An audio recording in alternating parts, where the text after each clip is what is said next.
Chers fidèles amis, bonjour et bienvenue. Vous suivez notre podcast sur l'évangile des dimanches. Frédéric et Julien, bonjour. Bonjour, merci de m'accueillir sur Culture Bible. Bonjour, et nous continuons aujourd'hui notre méditation sur l'évangile de Luc, au chapitre 16, les versets 1 à 13, pour le 25e dimanche du temps ordinaire de l'année C. Alors, dans la parabole que nous rapporte Jésus, un gérant apprend que son employeur va se débarrasser de lui. Et ce gérant peut anticiper. Mais de quelle façon, Frédéric?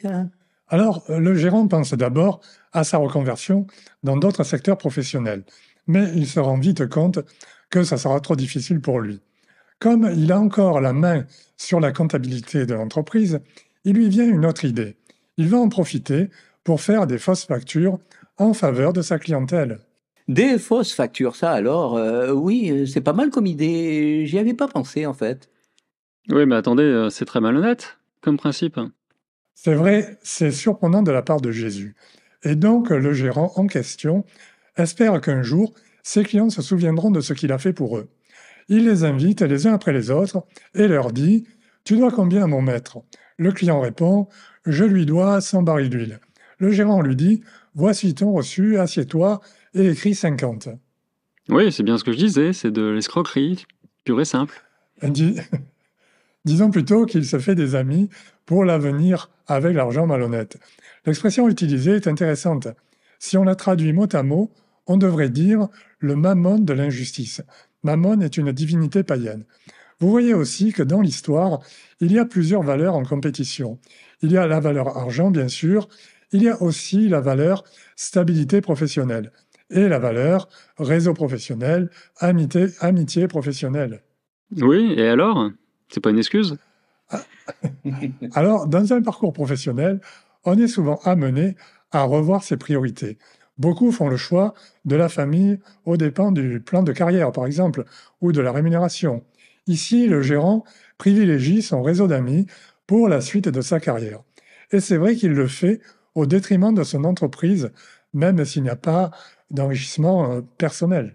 Bon, on est d'accord, c'est pas bien en fait, hein. Mais Jésus serait-il en train de faire l'éloge de la corruption, mon père?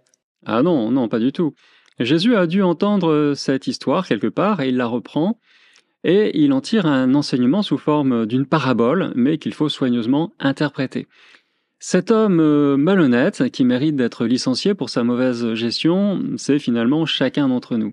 Nous ne pouvons pas faire grand-chose, l'heure ne va pas tarder où nous allons devoir rendre des comptes de notre gestion. Et il faut penser, nous aussi, à l'avenir. Eh oui, il faut penser aux demeures éternelles, comme dit Jésus. Voilà, il faut faire comme le gérant de la parabole et profiter de ce temps qui nous reste entre le verdict et la condamnation pour nous faire des amis au ciel qui pourront prier pour nous auprès du Père. Parce que le verdict est tombé. Vous vous rappelez cette scène de l'évangile tout à fait à la fin de l'évangile de Luc? Le bon larron le dit alors qu'il est cloué sur la croix, pour nous c'est justice, pour nous c'est justice, mais lui, en parlant de Jésus, il n'a rien fait de mal. Eh oui, pour nous c'est justice, dit le bon larron. Et c'est vrai que ce malfaiteur qui est crucifié avec Jésus a recours au même stratagème. Il fait exactement comme le mauvais gérant de la parabole. Sur la croix, il se tourne vers Jésus en lui disant « Souviens-toi de moi quand tu seras dans ton royaume ». Et il se fait de Jésus un bon ami qui va pouvoir l'introduire dans les demeures éternelles, puisque Jésus lui répond, souvenez-vous, aujourd'hui tu seras avec moi au paradis. Voilà, c'est une très très belle illustration de la parabole du gérant malhonnête. Jésus est le meilleur ami, le meilleur intercesseur que nous puissions avoir auprès du Père. Et Jésus va pouvoir conclure sa parabole en disant « Vous aussi, faites-vous des amis avec l'argent malhonnête, afin que le jour où il ne sera plus là, ces amis vous accueillent dans les demeures éternelles. » Ah ouais. Alors, j'ai une question, Julien. Qui sont ces amis au pluriel dont parle Jésus? Eh bien, je crois que l'évangile de Luc est très clair sur ce sujet. C'est vraiment un leitmotiv du livre de Luc. Les bons amis, ce sont les pauvres. Les pauvres sont précieux aux yeux de Dieu. Ils sont des amis très influents. Heureux vous les pauvres, dit Jésus, le royaume des cieux est à vous. C'est au début des béatitudes. Vous vous rappelez? Oui, rappelez-vous à quel point, effectivement, Luc insiste sur les pauvres. Ainsi, les pauvres sont les premiers destinataires du message de l'Évangile. La bonne nouvelle est annoncée aux pauvres, dit Jésus dans sa prédication à Nazareth. Pensez aussi au récit de l'enfance en Saint Luc. C'est à la catégorie sociale la moins nantie du pays, des pauvres bergers, des nomades, que la bonne nouvelle de la naissance de Jésus est annoncée en premier. Voilà, l'idée est simple. Elle consiste à dire venez en aide aux plus nécessiteux que vous puissiez connaître, et ils vont intercéder plus tard en votre faveur, parce que les pauvres sont de puissants alliés sur le chemin du salut. Bon, d'accord, Julien, mais de quelle pauvreté s'agit-il? Parce qu'il y en a des pauvres, des façons d'être pauvres. Mais qui sont tous ces pauvres, en fait, Frédéric? Eh bien, les pauvres sont tous ceux qui souffrent, sans distinction. Quand Luc reprend le message des béatitudes, il dit « Heureux vous les pauvres ». Saint Luc ne précise pas plus. Jésus a une attention toute particulière pour les pauvres, tous ceux qui souffrent dans leur âme ou dans leur corps. Il les accueille largement, ce sont ses amis de prédilection. Et cette histoire a déjà été reprise en littérature ou au cinéma, j'imagine. Vous avez un exemple, Père Julien? Oui, bien sûr. Alors on peut penser au célèbre film d'Abel Ferrara, Bad Lieutenant. Est-ce que vous connaissez? Oui, grande référence du cinéma américain, sorti en 1992. C'est l'histoire d'un flic ripou qui s'enfonce progressivement dans toutes les addictions. Le jeu, la violence, le sexe, la drogue, tout y est. Jusqu'au moment où il est amené à enquêter sur la profanation d'une église et sur le viol d'une religieuse. Et si je me souviens bien, le lieutenant de police va se convertir. Oui, tout à fait. En fait, ce qui provoque le réveil spirituel du flic ripou, c'est le silence de la nonne. Elle refuse de dénoncer ses deux agresseurs.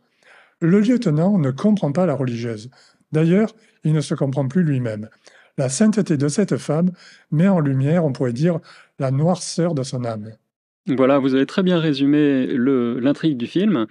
Et l'habileté du réalisateur est de partir de la parabole de Jésus, le gérant malhonnête, et de pousser les personnages dans leur dernier retranchement. Et alors donc, du coup, ça va renouveler le regard que nous pouvons avoir sur la scène de l'Évangile. On va pouvoir regarder cette scène vraiment avec un aperçu tout à fait nouveau. Abel Ferrara s'arrête en particulier sur cette sensation de nausée qui s'empare de son anti-héros, interprété par Harvey Keitel. Et avec beaucoup de réalisme, le réalisateur le montre en train de se vautrer dans ses addictions jusqu'à la folie. Oui, et cela jusqu'au dégoût. En parallèle, le lieutenant perd beaucoup d'argent dans une série de paris sur des matchs de football américain, ce qui l'amène à contracter des dettes vis-à-vis de gens liés visiblement à la mafia. Il finit par retrouver les deux criminels, mais au lieu de les amener au poste de police, il les amène à une gare routière. Contre toute attente, il les laisse partir en leur donnant l'argent qui lui aurait permis de payer sa dette et de sauver sa peau.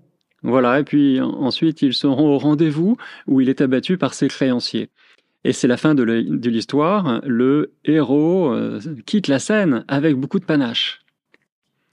Et le réalisateur prend soin de montrer aussi que cet argent est vraiment associé à tous les vices possibles et imaginables.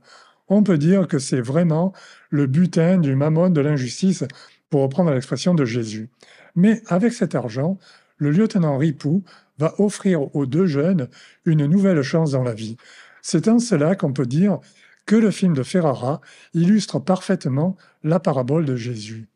Et c'est Martin Scorsese qui a écrit à propos de ce film, je le cite, « C'est pour moi l'un des plus grands films qu'on ait jamais fait sur la rédemption. Il montre jusqu'où on est prêt à descendre pour la trouver, cette rédemption. » Magnifique tout ça. Mais après ce détour par le cinéma new-yorkais des années 90, on peut revenir à la parabole de Jésus. Quelle conclusion en tirez-vous, Julien?